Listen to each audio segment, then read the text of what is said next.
కార్తీక మాసంలో మిగిలిన తిథుల్లో పెట్టిన దీపాలు కార్తీక దీపాలు కావు. కార్తీక పౌర్ణమి నాడు వెలిగించిన దీపం కార్తీక దీపం. అందుకే అరుణాచలం కొండ మీద కార్తీక పౌర్ణమి నాడు పెడతారు. ఎందుకంటే దానికి ఒక శక్తి ఉంటుంది. దామోదరుణ్ణి కాని త్రయంబకుణ్ణి కాని ఆవాహన చేస్తే దీపం మీదకి చెత్త వెలిగించినా సరే దాంతో ఆఖరికి దోమలు, ఈగలు, పురుగులు, నీళ్లలో ఉండేటటువంటి పురుగులు, అందుకు నదీ తీరంలో పెడతారు. నీళ్లలో ఉండే పురుగులు, చెట్లు కదల్లేవు.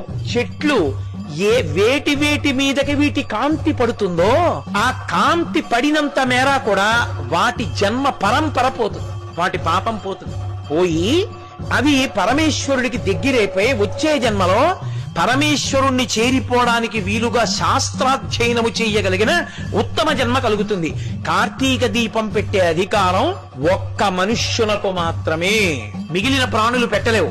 కార్తీక దీపం పెట్టి సమస్త ప్రాణికోటిని ఉద్ధరించాలి రేపు మనుష్యులు. కార్తీక